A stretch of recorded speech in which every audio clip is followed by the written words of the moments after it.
Welcome, ladies and gentlemen. The Sisters of Twilight, Naestra and Arahan, are going to be providing Overwatch in this Warhammer World Championship matchup between Lotus Moon on the Wood Elves and Newport on the Tomb Kings. This is going to be the quarterfinal series. It is a best of 5.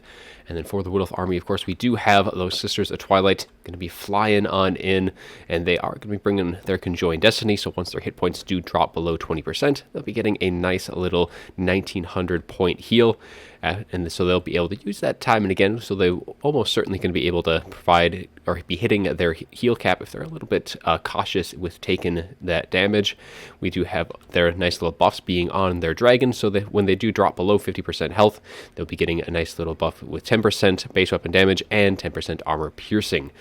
Now they have their split fire shots as well, so they have the Talons of Dawn, which is the single shots, which provides armor sundering, and then the Talons of Dusk provide poison, and it is a nice little spread shot bonus versus infantry. So a nice little versatility with these guys up in the sky, and in support, they do have a Spell Singer of Life, who is going to be coming in with Earthblood. Also, we do have a Waystalker going to be up in the front here with those Arrows of Kurnus, going to be looking to kind of get rid of some of those targets that need to be dealt with, any long range stuff, any like the casters or something like that. Those Arrows of Kurnus will be able to provide some nice little bit of burst damage their way. And of course, they do have magical attacks as well with their ammunition, so they'll be able to kind of just fire away. 30 shots of those in total. Now for the army, which is going to be very spread out, this map is definitely going to be playing to Lotus Moon's strengths here, as the Wood Elves will have plenty of room to maneuver, as we have 2 of the Glade Riders with Hagbane tips, so they do have poison. And then in the tree line over here, we do have the Wild Hunters of Kurnus, and they do have magic damage themselves, and they have immune psychology with their Frenzy. Also going to be in support of them is going to be the Wardens of Sithril. They have Silver Shields, Armor Sundering, bonus versus large, and armor piercing to boot as well, and they'll be providing a nice little bit of support here. And of course, they are also immune to psychology, a nice little tool, especially against the undead. And if we wind our way through the forest, we're going to be coming up to some more Wildwood Rangers, and they do not have those shields that the Wardens of Sithril do. They are just going to be armor piercing and bonus versus infantry, or bonus versus large. They have, of course, that immune to psychology as well. That is and with the Guardians of the Wildwood, so when they are in the forest, they get a nice little bonus to their already bonus versus large, and a charge defense versus large as well. So they're going to be trying to kind of bait some charges into the forest, but for the most part, they're just going to be letting those Sisters of Twilight doing a lot of damage so far, and some more units to be going through. We have some more Wildwood Rangers off in here, and then in the very far edge of the map is going to be some Eternal Guard, one of which is the Winterheart Guard. They do have Unbreakable, so just another unit just kind of outlast, just allowing the Sisters of Twilight to pretty much use up all of their ammunition, get as much value as they can. These lovely models over here, but that is pretty much going to be it for the Wood Elves. Rather sparse in terms of the overall count, but it is very spread out, and as long as they're able to keep, the Glade Riders and that Waystalker, they'll be able to have a lot of time just kind of use up as much ammunition as possible. But for the Tomb Kings trying to stop that little tactic of Lotus Moon, we're going to have some skeleton horse archers on the flanks, so 4 in total of those. Going to be really kind of just making sure they get a nice damage into those Glade Riders and keeping them away from the bulk of their army. And that bulk is going to be, we have some skeleton warriors for that front line with some spears on the flanks to prevent any charges from coming in. We have the Hecarim horsemen as well, so 4 units of those, so plenty of mobility on the Tomb King forces, and so just keeping everything at bay. And there's also going to be a Lich Priest of Light coming in with Net of Amnatok, as well as a Lich Priest of Death with just Spirit Leech, and both of these guys are on foot, which is a very nice choice in mounts there, because that means that those Arrows of Kurnus coming in from like that Waystalker, for example, it won't be doing as much damage as if they were on horse, because on horse they just take way more damage, because once they get knocked down, they really are able to avoid most of that incoming damage from that. And then we also have a Tomb King, not going to be Cetra, just a base of the line Tomb King rolling in on the War Sphinx, and that is going to be bringing absolutely nothing but fear and terror to the field. So it's just kind of avoiding as much, or losing their spell casting, so not going to be having any of their hero casters, so like Arkan, who is a fairly common pick here because he does have that Spirit Leech as well, and usually you'll see him in instead of a Lich Priest and a Lich Priest, or two Lich Priests, one of light, one of death. For the rest of the army, we do have a Screaming Skull Catapult in the back line, though they're going to have to be going quite a ways to even get in range of any units to really be firing in against. And in that time, the Sisters of Twilight should have no problem in dealing with them. And for some more long-range support, we do have the Newport5886 Great Bow. 2 units of those. Going to be just trying to get some shots in from long range, but the Sisters should be able to dodge most of that incoming fire. And then 1 more Skeleton Spearman in the back, and that is going to be it for the armies. So let's roll on in. They have quite the battle ahead of us. I'm sure this is going to be a rather long one, considering the army that I'm seeing from Lotus Moon. He's going to be taking his sweet time running these Tomb Kings ragged across the map here. So we're going to be seeing how things are going to shape out for both sides. Shots going to be starting to rain in, going to be targeting these Newport5886, making some good connections there with their single shot, but have not peeled off a model just yet.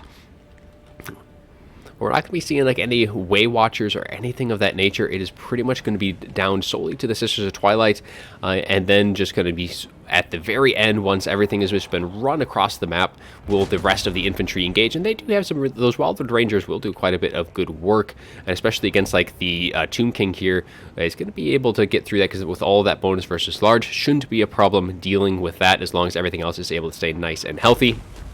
More shots can be raining in to the Newport5886, here, and there is no Necrotech here to be keeping these guys healthy from those shots, so they have lost 1 model so far, but their shots are going to be raining into these Glade Riders, peeling off a few of their own models, just being able to just fire over the edge of that hill. And the Screaming Skull is also going to be lending their support, while that Glade Rider is just trying to dodge as much of that incoming fire as they can, while on the other side, we have the other Glade Rider trying to skirmish with these 2 Skeleton Horse Archers. So right now, the Tomb Kings really kind of just keeping it very reserved. They need to be very patient as well.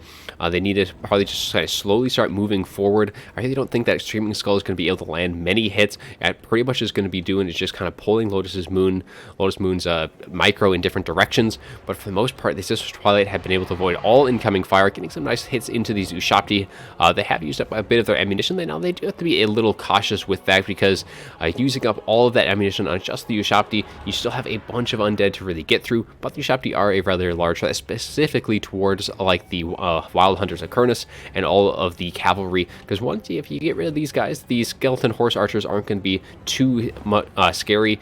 Of course, you do have plenty of more cav that really you're going to have to work through, but they have all the tools necessary with those Wildwood Rangers and the Eternal Guard. They just have to be very mindful of all of the engagements. But so far, the Tomb Kings have done a very good job of just kind of making sure everything is kind of kept out to the fringes, keeping all of the skirmish cav for the Wood Elves at bay, and just kind of allowing many of their shots just kind of raining in. But these Newport5886 have taken quite a bit of damage themselves, trying to just land some shots, but with both of that Waystalker and the Sisters of Twilight firing in, I don't think these Newport5886 are going to be generating all too much value here. I think most of their shots would be better used against like the Glade Riders, because they're not really going to be able to hit the Sisters of Twilight as long as Lotus Moon is keeping on top of things. And I mean, with at least like the Glade Riders, I think they'll be able to land a few shots into the mist. It's a lot easier to dodge with a single entity than a bunch of cavalry, as most of those shots you're kind of seeing are going to be landing away from these guys. But the Tomb King's going to be getting a little caught out here by some Wildwood Rangers as they charge, but they are going to be able to pull back, just trying to catch the seemingly undefended Waystalker. But they have plenty of support in the fringes here, but that leadership is getting very low, and with the charge in from that Tomb King, you could just see this guy rout outright. It is actually terrified, and pretty much a full health Waystalker can be routing, but the Wood Elves should have plenty of tools around just to kind of make sure that doesn't happen. But he has used up already half of his ammunition. Sisters of Twilight have used up maybe about a third of their own, and their shot's doing quite a bit now onto this Lich Priest, doing a bunch of damage there. And instead of kind of going to support their Waystalker here, all of these Wildwood Rangers are going to be retreating back into the distance, and the rest of the units going to be coming out of the tree line here. The Wardens of Sithril with these Wildwood Rangers going to be charging out, as is the Wild Hunters of Kurnus, and they do have a very undefended Screaming Skull Catapult in that backline, as all of the Cav look kind of scrambling to respond to that. But with the spear support as well, Lotus Moon is just going to be using his Glade Riders get a little charge in, get some free damage, and try and pull out before the rest of the Tomb King Cav follows in pursuit. But it looks like Lotus Moon's going to be getting his Glade Riders caught out here as the Hecarim Horsemen get the nice charge down the hill. I think he's just trying to be fine with sacrificing these Glade Riders if he can get rid of the Screaming Skulls. But it looks like the Screaming Skulls are going to be able to stay alive here. The support came just in time for the Tomb Kings. Rest of the shots, though, if we kind of swing back out to the main engagement, we actually have the Warrens of Sithril are engaging with that front line. Wild Hunters of Kurnos get a nice charge, but it looks like we're going to be getting a net. It's going to be just a little late, though. That net definitely needed to come just a little bit earlier to kind of break that charge. And a nice little breath attack here. Going to be hitting some of these Ushabti, bringing them down to 3 models. But these Wild Hunters are going to be getting completely surrounded by both of these Necron Horsemen. And I think those Wild Hunters are not going to be along for this world. But a lot of the tools that are left to deal with, like the Sisters of Twilight, for example, have taken a lot of damage. I mean, all the Ushabti are pretty much done and dusted. And now this Ushabti unit here is probably going to be taken out of the picture. So there's not a whole lot of strong units left. For what that was a very interesting little takeoff there by the Sisters. They're a vertical takeoff. But the Wood Elves have lost both of their skirmish cav right now. These guys have completely shattered, and the other one, I believe, has as well. So really, it is just down to the Sisters of Twilight and all of the infantry, and now that infantry for the Wood Elves are trying to scramble their way into this engagement, because right now they're kind of just trickling in, and that is going to allow the Tomb Kings just to completely surround these units. A nice hammer and anvil by both of these 2 Hecarim Horsemen should make quick work of that infantry there. However, these Warrens of Sithril are holding pretty well. I mean, it is just skeleton warriors after all, and a Hecarim Horseman will not be able to really get through that very dedicated bonus versus large unit. However, the Sisters of Twilight have pretty much all, or I wouldn't say all, they have half their ammunition left. They are starting to take some shots in from these skeleton horse archers, but those horse archers have used up pretty much all of theirs. We do get another one of those Realm of Souls going to be taken off, giving these skeleton spearmen a little bit of extra healing, and I don't know if that is the third one or not, but we also have the Waystalker has returned to kind of finish firing away just a few more of his shots as the Tomb King and the rest of the forces did not finish the pursuit. Hecarim Horsemen getting taken out of the fight, but at the cost of these Warrens of Sithril. We do get an Earthblood down from the Spellsinger, just trying to kind of top them off as best they can, but I think those guys going to be running for the tree line, and I think one of these Skeleton Horse Archers probably should kind of commit to pursuing. We do have that Ushabti summon in the back line here, getting a nice rear charge into the Wood Elf Infantry. These Wildwood Rangers, though, I mean, they are almost relied. We have the Winterheart Guard. This unit in particular is going to be very helpful, being that unbreakable, so they're not going to be worried too much about like the Tomb Kings, any terror routes or anything like that. They'll be able to hold that ranks fairly well, and that will allow the Sisters of Twilight to just kind of sit overhead and get as many shots off, especially with that single shot that will do armor sundering to the Tomb King. So once they do want to commit to that battle with that monstrosity, they'll be able to kind of switch their gears, and we get their own early arrows of kind of coming in. Actually, that was the arrows of from that Waystalker, getting a nice bit of damage, and that is going to completely roast that front line with that breath attack as well. The Tomb King doing a nice job, just kind of cycling through all of the infantry, hitting the ones of these Eternal Guard, getting routed off the field, and now the Winterheart Guard are getting surrounded by all of these Skeleton Horse Archers. Balance power is still dead even right now. I mean, these Tomb King infantry is just whittling away bit by bit, losing units here and there, but they still have plenty of cavalry, and they still have a very healthy Tomb King on the War Sphinx.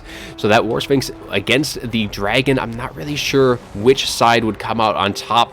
But if the Sisters of Twilight are able to get that Conjoined Destiny off in relatively soon, because they don't want to wait until it's just the Tomb King left, because they might get a little stuck in that engagement.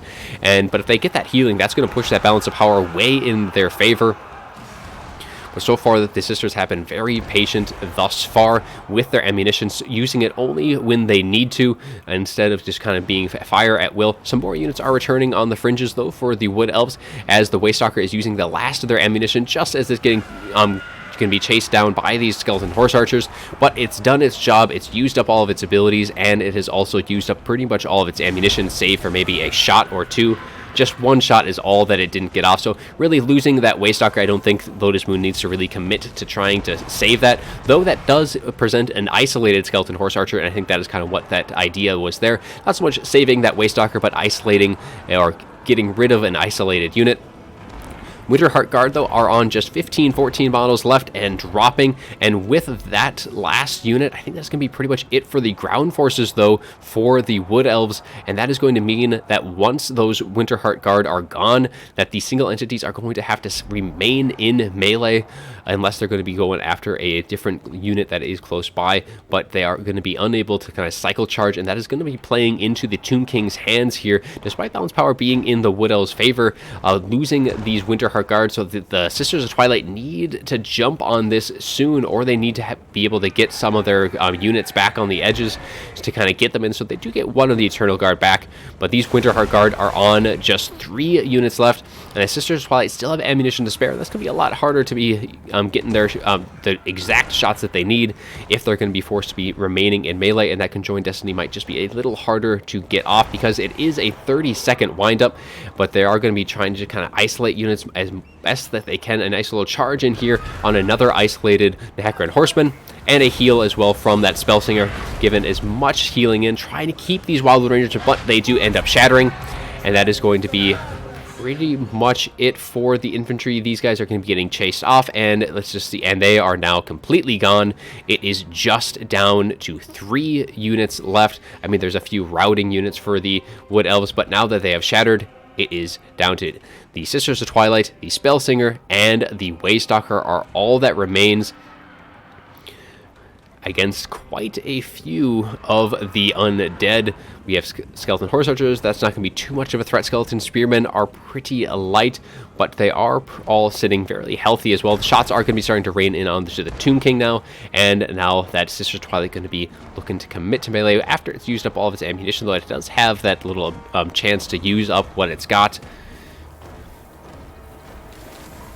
And a nice shot right down the line. Not really going to be doing too much against them, but enough to just whittle down as much of the bonus versus large units as possible.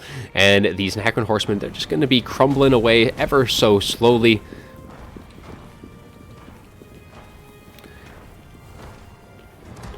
Waystalker and the Spellsinger Life going to be kind of just keeping to the edges of the field at this point, just waiting for their opportunity to dive in.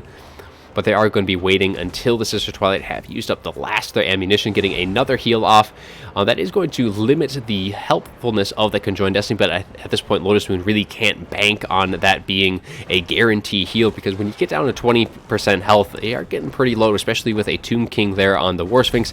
Could definitely do enough damage quickly enough to finish them off. 3 shots left in the quiver for the Sisters, and after that, it will be down to a brawl. And that is going to allow, though, that Tomb King to cycle charge, which that is going to be a must-do. Last Arrows of Kurnos, I thought that they had already used up all of theirs, but just a few hits going to be landing in. A couple go a little high, as the Skeleton Horse Archers do dive in, trying to get rid of the Waystalker, get rid of the ground support. That's going to absolutely force the Sister Twilight down. The Spellsinger does dive in and is going to be engaging with that Tomb King, and now I think the Sister Twilight need to dive in themselves. They've used up one more shot. They have one more round, but I think they need to take advantage of this Tomb King, get a nice rear charge in, and they should be able to finish off that Tomb King with that charge. But looks like that Spellsinger is doing mighty fine just by herself on her Eagle, and here is that charge. Last shot goes in, and here is going to be that brawl of the Dragon and the War Sphinx. And the Sister Twilight, they do have physical resist on the Dragon, so while the Forest Dragons are relatively squishy, though it doesn't seem to matter, as that is going to be army losses for the Tomb Kings, just not able to kind of hold off long enough to really wait out that ammunition. And the Wood Elves do win game 1. So let's take a look at that after battle report, and we'll update the scorecard as well, as Lotus Moon does take that, just kind of being very patient for the most part. Though there was a couple instances where he maybe was a little too aggressive, specifically with his Glade Riders. Now, let's take a look at the values here. So the Screaming Skulls didn't really do all too well. I think with this map, you really had to expect a full kite from the Wood Elves, and just bringing one Screaming Skull I just don't think is enough if you want to really force them, because if they were really wanted to, those Screaming Skulls would not have lasted very long. Ushabti as well didn't get all too much value. They got taken out by the Sisters of Twilight relatively well, but all of these Skeleton Horse Archers, 1,200, these guys 700, 700, and over 1,000. This is a really good unit in this matchup. They are able to trade pretty well into the fast skirmish cav of the Wood Elves, and they're just very efficient here, as are the Nehekran Horsemen, and they did a very good job of kind of making sure that those Wild Hunters were not much of a problem in that late game, just kind of dealing with them. And then all the infantry, really not going to be expecting all too much from those guys. The Lich Priest of Death actually got some nice decent value, over 700 on those, and the Tomb King got some decent ones as well as 1,700. But as for the Wood Elves, the two Glade Riders did not do all too great. As I said, they kind of got caught out, really got a little aggressive, I think, trying to take out the Screaming Skull, but in the end, it didn't really matter too much. Wardens of Sithril getting some nice, decent value, but all the other infantry not doing all too much. And just seeing just the overall values, I'm really going to be expecting some pretty high values from the Sisters of Twilight here. I mean, even the Wild Hunters of Kurnos didn't even break 200 on theirs. The Spellsinger on the Eagle actually did some decent work, getting to almost 1,200. The Waystalker getting 16, and the Sisters of Twilight getting over 3k in total value. That was quite the long first game, but now we are going to be getting into the second game, so sit tight. And if this first game was anything to go off of, this may be quite a long series, especially with the way Lotus Moon plays his matches. So let's roll on into the next one. The Lizardmen have decided to take the fight to the Greenskins' homeland. For this Game 2 matchup between the Lizardmen and the Greenskins, we'll have the Lotus Moon on the Lizardmen as Newport takes control of the Greenskins. And for the Lizardmen army, it is going to be another rather kitey build, pretty expecting of Lotus Moon. So we have some Chameleon Skinks across that front line, going to be just kind of getting some nice skirmish in as they do approach the Greenskin formation. And they also have quite a bit of mobility as well. So we have the Pak cohort. They're going to be coming on in, and they do have a nice armor-piercing bonus versus large, and they have immune to psychology as well, which is quite nice for these guys, especially against like any of the Arachnarok spiders or anything of that nature.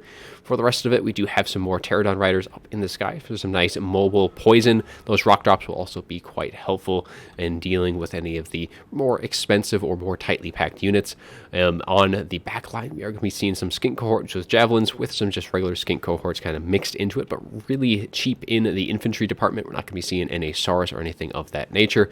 We do have the Razordon hunting packs mixed in with the Salamander hunting packs, so some nice long range support. So the Salamander hunting packs do have bonus versus large as well as fire attacks, so against like any of the regenerating units, Grom, Stone Trolls, or anything like that, they'll do a lot of damage to those guys, while the Razordons have the armor piercing, so they'll be looking to kind of wear down more of the heavily armored units. So on the unlikely event that there's maybe any like Black Orcs or something like that, they'll do some good damage to them. Some Barrel Cold ones for some nice, quick, cheap mobility. Now, they do Rampage, so that is a little bit of a risky pick with these guys, because they can easily just take a little bit of damage and just Rampage right into some units they don't want to be fighting, any large dino or large monsters like spiders or something of that nature. So we have a Skink Priest of Beasts as well, bringing in with Flock of Doom and Transformation of Kadan.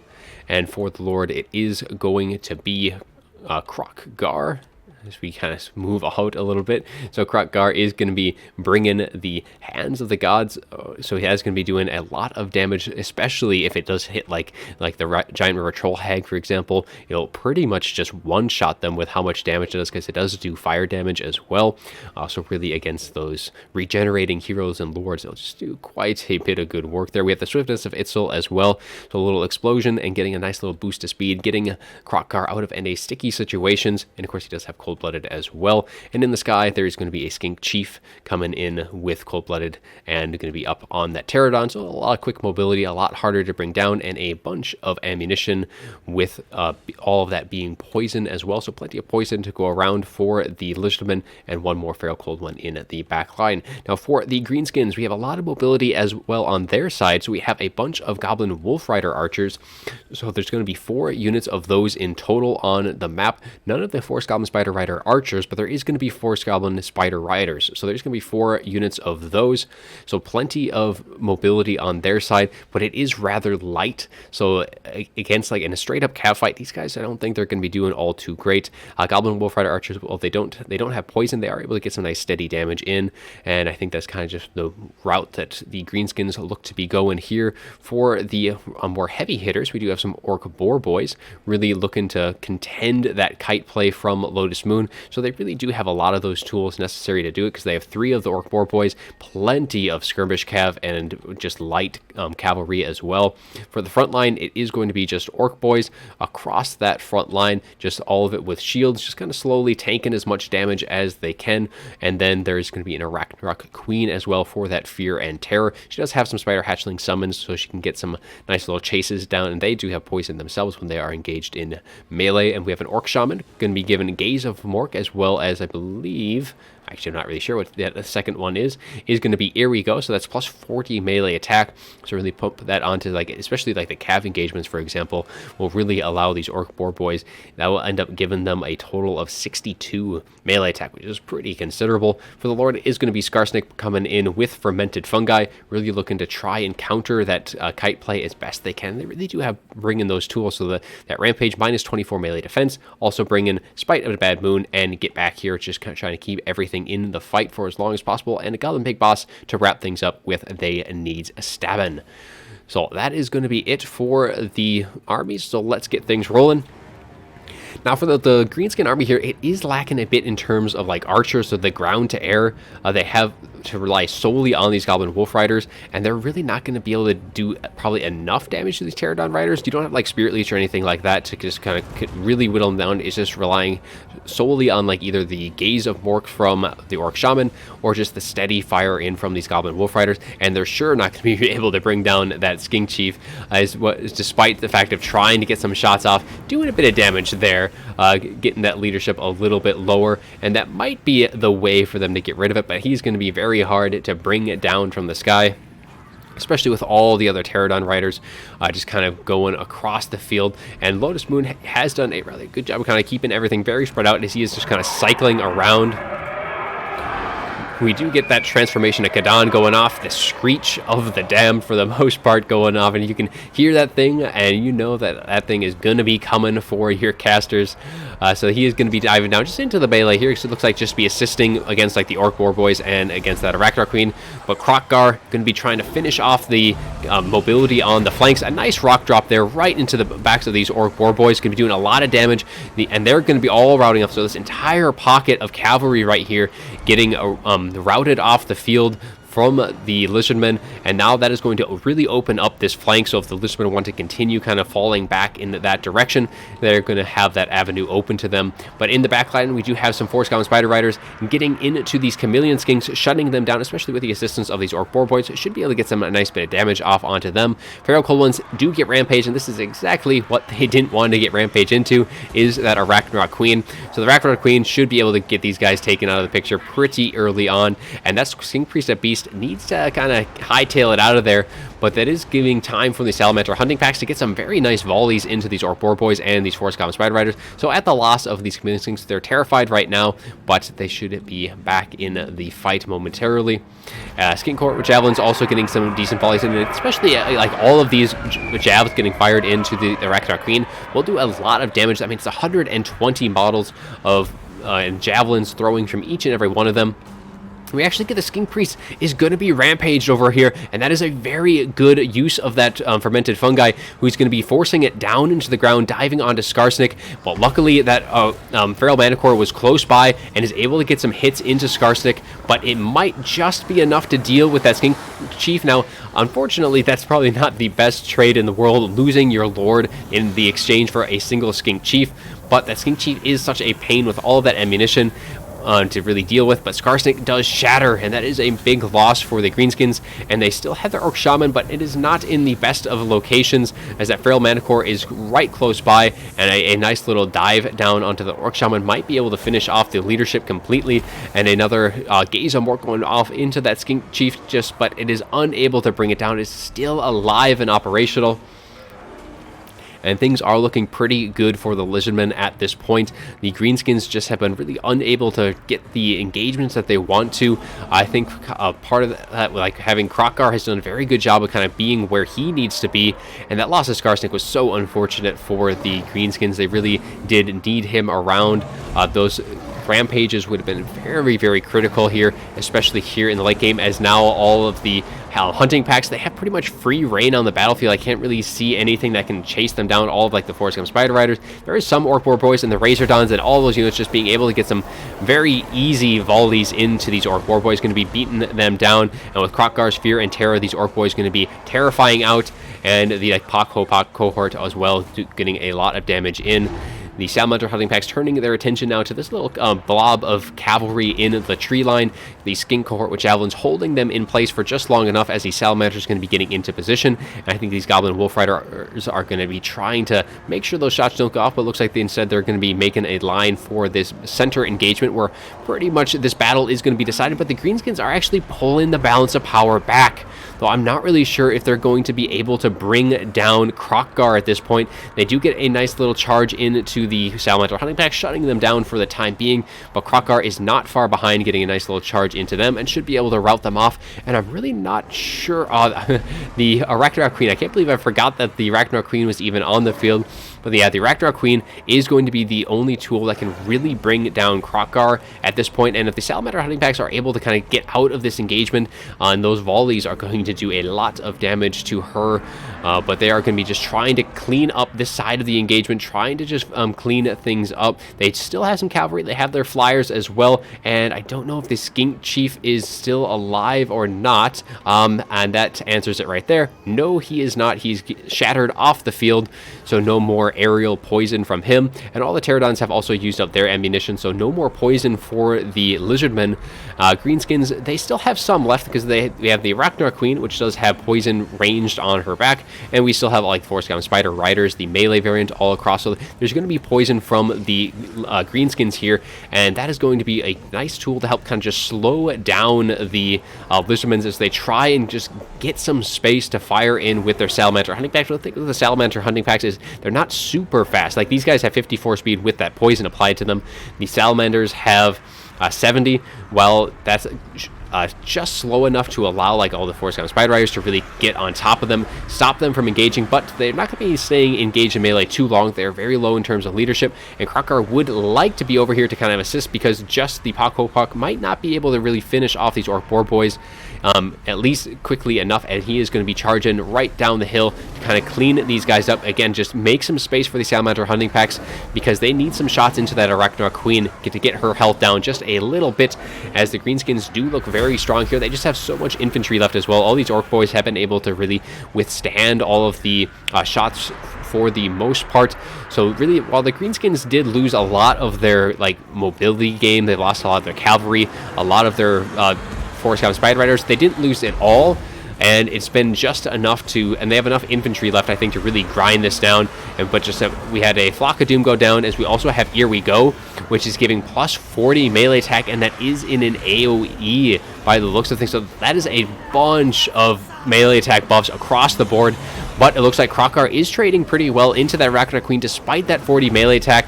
He is just doing a bunch of damage to that monster, but I don't think it is going to be enough. Balance power is shifting pretty far against him, and with no support, I don't think he's going to be able to grind out all of this infantry. There's just too much left. Well, he may finish off that Ragnarok Queen. Yeah, I just don't think he can just drag everything down, while the Razordon hunting pack's getting some shots in before they're going to be getting routed off by the Orc Boys, seeing them still around. And yeah, Krokgar is just taking a little too much damage here. The Ragnarok Queen has been able to stabilize with enough infantry support, and that is going to be a game for the second match, as Newport brings the series even at 1-1. So let's take a look at that after battle report, update the scorecard as well, and then we'll see how things did, and then we'll roll right on in to the third match. So the Arachnarok Queen, definitely a needed pick here. Really the only tool that could even contend with Krokar, and did quite well for herself. She did get 2,000 in total value. All of the skirmish cav actually doing some decent work. 850 on these guys, 700 or 670, 470. So they all paid for themselves surprisingly enough.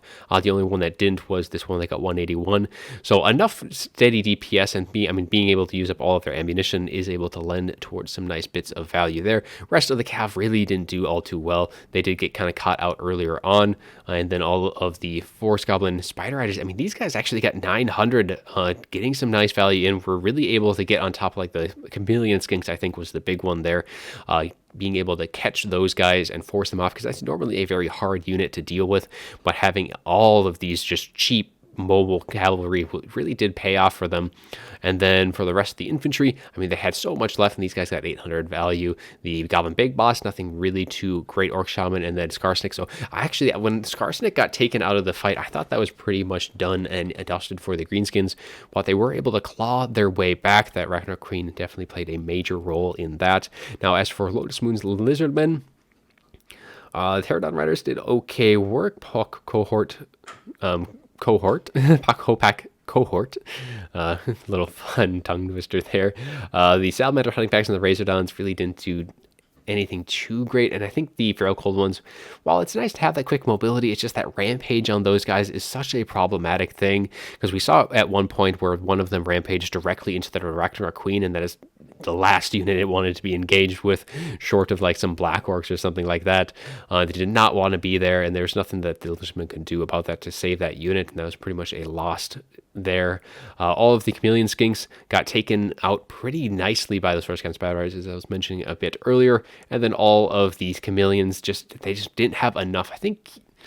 Normally what this matchup boils down to is it's a monster fight. You have the big dinos, which is really the strength in this matchup against the Greenskins, because Greenskins do struggle a bit dealing with that.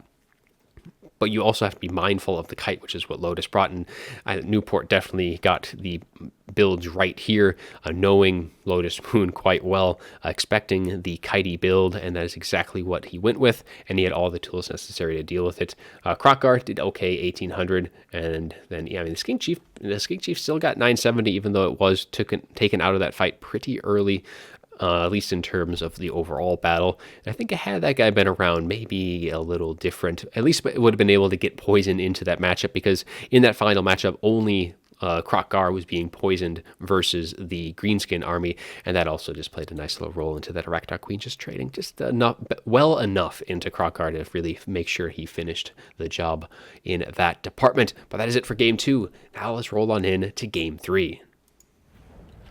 Throt of Clan Molder has brought his creations to this Game 3 matchup between the Skaven and the Wood Elves, as Lotus Moon takes command of the Skaven, and Newport will be on the Wood Elves this time around. And we are going to kind of spread things out just a little bit quick here, because it is a full Vanguard from the Wood Elves, as they are going to be quickly collapsing upon the Skaven formation. Skaven do have quite a bit of tools, and especially expecting some Vanguard. This map has quite a bit of Vanguard opportunities, and Lotus Moon is on top of it, having Throt the Unclean with the Wolf Rats and these Pitfires of Hell's Deep, and some Skaven Slaves on the one side here, really just kind of protecting his flank as best they can. And against the Glade Riders, we have Wild Riders and more Glade Riders on this flank for Newport's Wood Elves.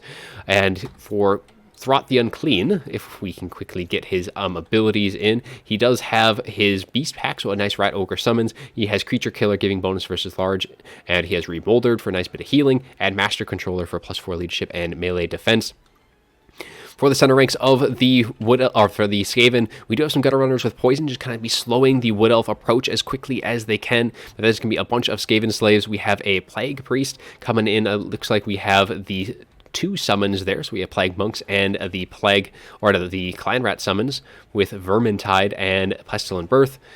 We do have some Poison Wind Mortars as well, especially it looks like he was very much expecting a Vanguard, so these Poison Wind Mortars a little interesting in there, but it is able to do well against like Deepwood Scouts or whatever if they're able to stay alive, and they are going to be kind of kiting back initially. And then that is pretty much going to wrap things up. We do have the Council Guard in the back line going to be helping to protect that Poison Wind Mortars, and then just some Clan Rats on the back line there. But for the most part, it is going to be Skaven Slaves in the front line. Now for the Wood Elf army, if we can quickly go over these guys before too much of this battle is underway, we have Dryads, we have Wild Riders, more Dryads. We actually have Ariel with Dryka going to be charging forward in that front line, and the Skaven, they don't really have that many tools around to deal with Ariel. I mean, as I say that, I mean, Throt will do quite well against her, but they don't have any, like, Jezzails or anything like that. They have those Gutter Runners will be able to get some nice damage in, but Ariel isn't unbreakable anymore, so that will kind of help in that. She does have, looks like, her wine, so that berry wine. We do have the Acorns of the Oak of Ages, and we also have Soul Stealer as well with Apotheosis, and the Ancient's Protection, giving 10% physical resist when she is casting, and Dryka does come in with just her summon. She's not bringing any spells on her, and if we kind of swing over to these engagements on the other side, already we have some of these Glade Riders getting routed off, and with how close they are to the edge of the map, and these Wolf Rats are going to be in hot pursuit. This is the one with magical damage, bypassing the physical resist of most of the units. So like Wild Riders have that physical resist, so that'll be able to bypass that. Dryads and all that stuff all have that physical resist, and there is also Lost Sylvan Knights on the other side, so really they need to keep that magical damage from taking too much, or they don't want to be losing these Wolf Rats so quickly, because even though, I mean, Lost Sylvan Knights are very strong, are a lot more expensive than Wolf Rats, that magic damage will be able to help whittle them down bit by bit. But that is the armies. Got through it fast enough. Now let's get things going in full speed here, as the armies are going to be underway. The full vanguard on the other flank from the Wood Elves is going to be starting to make their way over to the Skaven formation, while the other side really did kind of fall very, very flat, as only these Wild Riders and these Glade Riders are able to escape, losing one of their cavalry so quickly without being able to do really any damage in return. A nice little Acorn of the Oak Ages. However, that did go right into some Council Guard, and it looks like for the most part that was dodged, but that high armor of them just was able to tank that damage fairly well. But now the cavalry getting into the Poison Wind Mortars, only getting off a couple of volleys, so really getting compromised very quickly, but you kind of had to bring them, even though a full rush would compromise them pretty quickly. The Lost Sylvan Knights taking a bunch of damage, and this is the Lost Sylvan Knights are normally why you see Skrulk. It looks like we have a Soul Stealer as well. I think it's going to be going down. Yep, Soul Stealer, and that is going to be hitting a lot. It is going to be hitting the Council Guard. It is going to be hitting these Wolf Rats, the Plague Priest, all of these units getting hit with that Soul Stealer. A lot of damage going that way. Balance Power still in the Skaven's favor, but it's starting to edge its way back towards the middle here. Lost Sylvan Knights have taken quite a bit of damage. They do have that Berry Wine on top of them, getting 1,300 HP back. That's going to be very considerable. That should heal them right back up to full.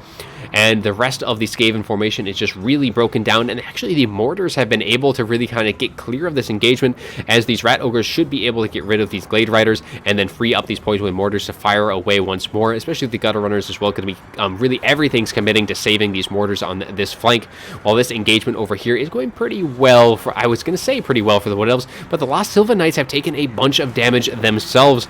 And I mean, these Plague Monks, but I mean, I'm trying to think of what was able to deal that much damage to them. I mean, the Rat Ogres with that Creature Killer on top of them did probably a lot of more work than maybe you would expect. So a bunch of Rat Ogres, I'm sure, was what dealt that kind of killing blow to those Lost Sylvan Knights, and they're already getting pretty close to their healing cap. But this battle is all over the place, as the cavalry just continually just cycling in and out, just trying to get into the back line. But the Rat Ogre's play has been really on point by Lotus Moon so far, getting rid of these Glade Riders onto this flank, and are just cleaning up more and more. And the Skaven are playing it very well, just dealing with everything but Ariel and Dryka, just leaving them for the final battle here, just trying to clean up the mobility, get rid of them, and you really do free up a lot of the flexibility on the Skaven side, because then you don't have to worry about things getting chased off as much. But another heal going down on these Lost Sylvan Knights and their Apotheosis, just trying to heal them up as much as they can.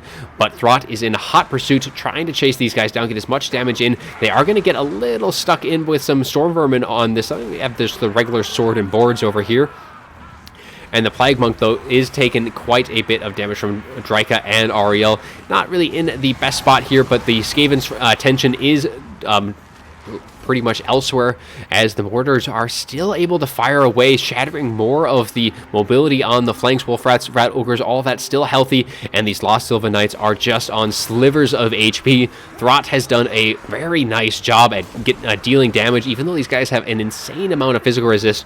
Throt has been able to finish them off. He does have poison as well, so that does help a bit, but all of the Rat Ogre play has been so very great from Lotus Moon, just responding very expertly against the rush of these Wood Elves, and is looking to be pretty much down to just Ariel and Drika, as everything else for the Wood Elves is being chased off. Plague Priest is going to be coming back for the Skaven here.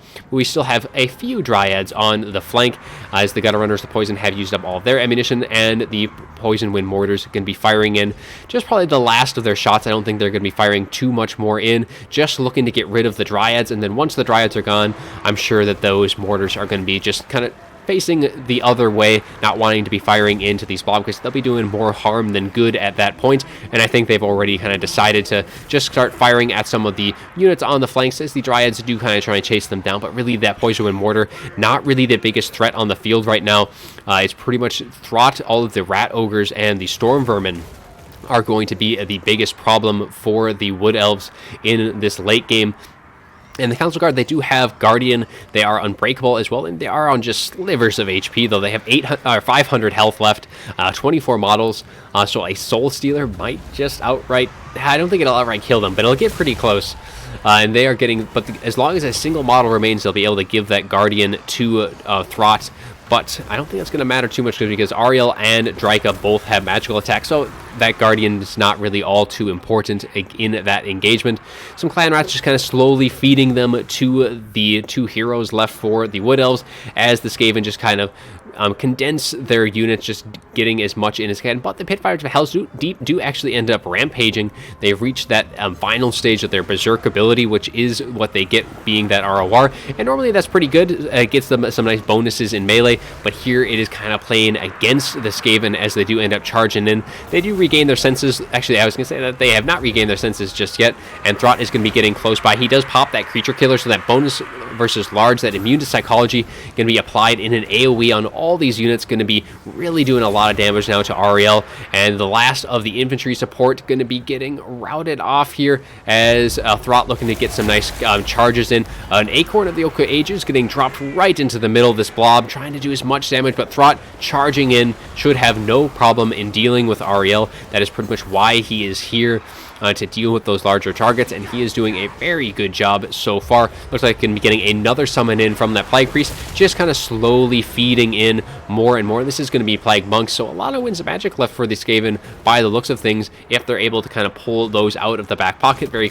patient with their Winds of Magic usage over the course of the fight, and now they're just kind of slowly collapsing upon this position, just getting us around, and then just cycling with Throt over and over again, whittling down the Wood Elf army, and it looks like the Skaven going to be cruising forward to a nice victory here. We are going to be getting a Soul Stealer down, going to be hitting all of these units. Nice to be healing up, but a little too late, not even going to be able to get the cast off, and they do route to army losses. Lotus Moon takes game 3, so he is now up 2-1. It is going to be match point from this point on for him. And let's take a look at the after battle report as well. So for the, actually, let's update the scorecard quick so you guys get that up there, and then we'll go over the values on both sides. So for the Wood Elves, we do have the Lost Sylvan Knights getting 1,300.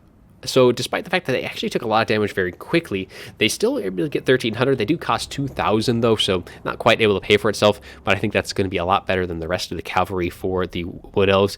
They got a little the rough end of the stick there is all of the Wild Riders. I mean, expensive cavalry, 360, 280, all of the Glade Riders getting, I mean, these guys got 0 value, only 518, so really the cavalry just wasn't enough. Like, all of those Rat Ogres did very, very well at getting the charges into these guys, and then the Dryads just weren't able to just last long enough. A couple of them got some decent value, 600 on these guys. Ariel got 2k, so she did quite well there, getting some nice value, but in the end she did rout, which she definitely wasn't going to be doing before this last patch here. Drika did get about 700, and the only thing she brought was her summons. She didn't have any of her spells, and I think bringing at least the pendulum may have been a good idea, just to kind of have a little bit more to deal with the council guard, or kind of just all of the infantry, because even against like clan rats, it still does a bunch of damage to them. You don't even have to overcast it at that point. But for the Skaven side of things, we do have the Skaven slaves on the back. We have the gutter runners, did very well, getting 1100 on these guys. Both of the rat ogres, it's not so well on the damage with these guys, but still, the play with both of the rat ogres did very well. Pit fighters got over 1000. Just really just using their mass to keep things out of the center of the Skaven formation, particularly the the poison wind mortars, which they got almost 2,000 in total value. Now, of course, some of that is going to be some friendly fire, but still, that is a lot of value from these guys. And I thought those things were going to be out of the fight very early. They got charged in by those glade riders, but the rat ogres and the gutter runners were close enough to peel those guys off before they suffered fatal damage. The wolf rats did very well themselves, 900 and 650 on those two. A lot of value between them. The council guard getting 1300, and then even the regular storm vermin, I missed those earlier on. We did see them towards the end, but they got 1000 in value themselves, and that's something that the wood elves don't think we're expecting. Bring in that dryad rush, you're expecting just to hit that front line, quickly break those Skaven slaves, the clan rats. They really aren't going to present too much of a risk, but you'd expect to see some kind of range. Like Deepwood Scouts is very popular. Seeing way stalkers is very popular at sniping out the Skaven leadership, because the arrows of Kernus, just their shots, it is very hard for the Skaven to deal with them. And there's definitely some builds for the wood elves, like it's normally a very favored matchup for them. I think that there's a few alternative builds that would have been able to deal with what the Skaven had, but I think a little bit of mind games here, maybe expecting a more of a you can kite with Skaven, but more of a ranged build than just trying to quickly collapse upon it. But there wasn't that many ranged units. Only the poison wind mortars were the only thing, and the gutter runners were the only thing that didn't want to get attacked by cavalry. But everything else did quite well. I mean, Throt himself got 1300, did a lot of damage to those Lost Sylvanites, and was a good answer to Ariel in case she was brought to this match, in which case she was. So very well played by Lotus Moon in this match, and a good idea by Newport, but unfortunately it just was not going to be quick enough to really collapse upon the Skaven. But now we're going to be getting into game 4 of this best of 5 series, and to see who's going to come out on top. It is match point now for Lotus Moon, so let's see what he has in store for us for game 4. Lotus Moon is going to be coming in with the High Elves in this game 4 match, and he's going to be facing off against Newport's Empire. So for the High Elf army, it is going to be lots and lots of spears and plenty of archers as well. So the Lord is going to be the princess. She's going to be up on her dragon, just coming in to some nice steady DPS. And she does have the volley of high arrows, her ability here. So the volley of high arrows, I believe, is kind of very similar to the arrows of Kernus. Going to be getting 3 charges of those. Armor piercing, good at long range, good penetration. So I believe that is kind of the same shtick with that. She's going to be supported by a Mage of Death who is just coming in with Spirit Leech. And then for the army, it is Spearmen and Silverin mixed in for that front line. So center ranks is going to be the Silverin with the Spearmen on the back line, with another one kind of in the center ranks. In the far back, it is going to be all archers, going to be spread all the way across, and then a couple of Silver Helms for some light, cheap mobility to just kind of keep these archers nice and safe. So they're going to be trying to prove who has the better range, as there is going to be just so many arrows on the High Elf side, just going to be peppering away. And I mean, the Empire generally is going to be having mostly low armored infantry. All their state troops don't have anything too ridiculous in terms of that, so they should be able to do some nice DPS, and they do have very good range as well, so they'll be able to outrange most of the Empire forces. And now for the Empire, they're going to be sitting on the opposite hill, as both sides are going to be slowly kind of moving up. But they do have their own set of spearmen for their front line. They do have some swordsmen mixed into it. But the Silverin, I don't think they're going to be going down too easily against just all these state troops. You're going to need a little bit more of a heavy punch to get through those. And they do have some of those too. So they do have some Demi-Griff Knights, 3 demis in total. One of which is the Royal Altdorf Griffites with bonus versus large, all of which are piercing, good charge bonus as well. So enough cycle charging should be able able to kind of whittle down that front line, but it's going to be very hard to get through like the Silver Guard still. For the Lord, it is going to be Marcus Wolfhart, Master Hunter of the Empire. And he is going to be coming in with the Hunter's Snare, so a nice net ability, so that the Princess is going to have to be a little careful here. And he also does have the Amber Bow, which gives some nice damage at range, and good against large contacts. So that Princess is going to be the key target for him. Potentially he could fire in against the mage, but I think the target is going to be that dragon. And there's going to be plenty of other anti-large arrows as well. So we have a bunch of huntsmen. The only problem with the huntsmen is their range. They have 160 range, and if we take a look at the archer range on the high elves, we kind of quickly grab over those guys. They have 180 range, so they do outrange these guys, and there's going to be only like a couple good targets for these huntsmen, and there is 4 of them, so that's very heavy on that anti-large range. We do have a Jade Wizard with Earthblood and Awakening of the Wood, and there's also going to be a Warrior Priest as well on this far flank. Going to be getting a little bit of assistance to that front line with the Shield of Faith, so plus 22% damage resistance, as well as the Soulfire of Bombardment and the Hammer of Sigmar. So 24 melee attacks are really going to be helping, like especially the cavalry here. But I think they were expecting to see maybe some more cavalry, so like Dragon Princes or something of that nature. But the High Elves instead went very light. Not even bringing Illyrian Reaver archers, only bringing just a couple of Silver Helms. So we'll see how things fare out on both sides. I think the Huntsman may be a little bit of a waste of funds, and those demis are going to have a very hard time getting through all of those spears. I mean, Spearmen and Silver Guard could be very hard for those guys to finish off, even though they are very elite cavalry. Well, let's get things rolling, as both armies going to be squaring off against one another. The Princess can be getting some good shots in early on, looking to be targeting down the Jade Wizard. Jade Wizard might end up having to use some of their own healing on him instead. But yeah, because I don't know if he's going to be able to last too long. The Marcus Wolfhart getting some shots in of his own, trying to get some damage in on that Mage of Death, just trying to snipe out each other's spell casting, though the Mage of Death has been able to dodge most of those shots, and the Princess now is going to be dodging some of volleys of her own as the Huntsmen do open up. But seeing those shots rain in, now all of these archers have their own target sighted, and I'm pretty sure they're going to be going down trying to finish off the Huntsman. The Amber Bow did go off, and most of that damage though was dodged by the Princess, so she did not take all too much damage there. Marcus Wolfhart using up the first one, fallen mostly off to the side there for those shots, and then that Mage of Death taking a massive volley there from all these Huntsmen, getting maybe a little too close to those anti-large archers there. Going to need to pull right back out and instead just kind of slowly whittle down the oncoming approach in other ways, and keeping her nice and safe in that backline. All the Demigryph Knights going to be looking to get into that backline, trying to form ranks around the outside of the High Elf formation, and the High Elves are going to be moving some of these Spearmen around to counteract that, and the Silver Helms as well, but they are going to be no match for those Demigryph Knights. Really going to have to rely on that Princess there to kind of help with that. But the archers so far doing some decent work. One of the archers on the High Elves is getting pretty low, but they have been able to rout off one of the Huntsmen and getting some nice damage on the other side.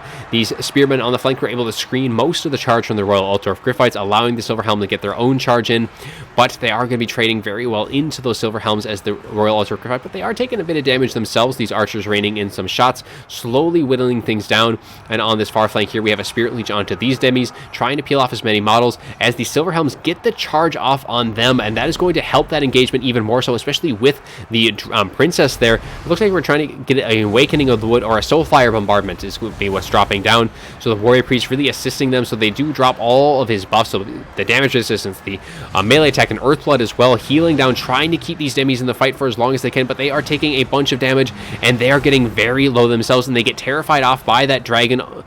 But if we take a look back, all of the archers for the High Elves are getting routed off. The demis have been able to find their way into the back line and are now causing all of the archers to rout, and that is a lot of the DPS for the High Elves here. They still have to deal with the dragon, but all these Demigryph Knights are going to be certainly up for the task in that department. And Marcus Wolfhard himself still has plenty of ammunition and a nice downhill charge into the backs of these Silverin, and just squeezing the gauntlet on these guys, just trying to get as much damage in. They're going to be cycling back, looking for more and more targets. So while one of the demis did get routed off on that far flank, that full attention that the High Elves had to give to it has really caused their backline to kind of be turned into a bit of a rout, as all of their archers really kind of scrambling for positions in that backline, just trying to get some shots into these Demigryph Knights. And they are pretty spread out now from the front line, so the front line is going to be going a little bit better for the Empire, but it's, I mean, still, there is still Silverin. It's going to be a lot harder to bring them down. We do get that Hunter Snare on the Silverin and the Mage of Life. So, actually, there is a Mage of Life in here. I missed that earlier on. So, Mage of Life had Earthblood on the High Elf side, too, not just the Mage of Death. But having everything in, the shot's going to be raining and trying to get rid of that mage, but also getting some shots into the Jade Wizard as well. I think they're doing maybe a bit of friendly fire here. Going to be losing their own healing themselves, but they are able to rout off that mage, so that is it for the healing on the High Elf side of things. And there's plenty of demis around, going to be able to chase things down on that side, but the Silverin are holding very strong with the Spearmen. And the archers have been able to find space themselves to start getting shots in. All of the demis did kind of pull their attention elsewhere. And there is some units out of position here, like these Silverin on this backline. I think this is a good opportunity to get either all the Huntsmen just firing in, or use both of these Demigryph Knights to get a nice surround off on this unit, quickly break them as fast as they can. But instead, they are going to be turning their attention to these Spearmen, and that is going to open up the door to get some shots into them from all of these archers as they charge uphill, able to like pretty much instantly shatter those Silver Helms, quickly dealing with them. But they need to push into this backline. All of these archers is getting a ton of damage out their way, and actually this Mage of Life might be coming back herself, as that is exactly what she does, so might be getting a heal off as quickly as she does. But there is still plenty of, like, this Princess has almost all of her ammunition left, and a nice breath attack right into these very expensive Demigryph Knights, doing a nice amount of damage there, just as the Spearmen do end up routing. But yeah, that's Princess is going to be a major problem. She has so much ammunition left. Marcus is getting some shots off, but he doesn't have nearly as many shots as the Princess. And while she has taken a bunch of damage herself, she is down to below 50% health. A lot of the big answers for that Princess is getting dealt with. I mean, these demis are so low, I don't think they're going to be able to last long, even if they do get on top of the Princess.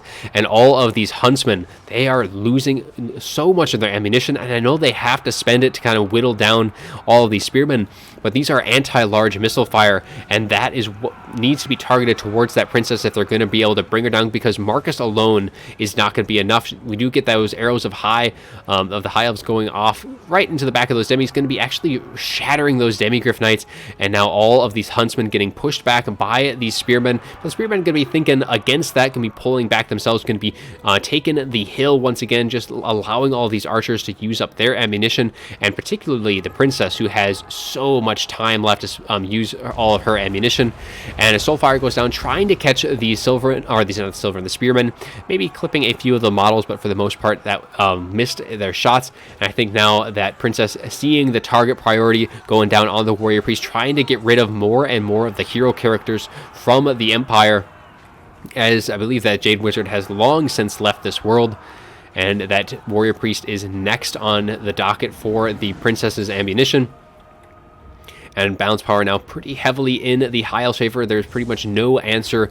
I mean, Marcus Wolfhard has some shots, and I only have seen one of the Amber Bows, so we might be seeing another one soon, but he's just trying to get as many shots off into that Princess, and Princess is trying to waste as much of that ammunition as possible. And now all the archers going to be looking to turn their attention to Marcus Wolfhard, as he is just trying to stay in range of that Princess, because he is like the last hope for the Empire, because all of these Huntsmen have used up their ammunition. And I think, yeah, that's going to be it for the Empire. Army loss is going to be triggering any second now.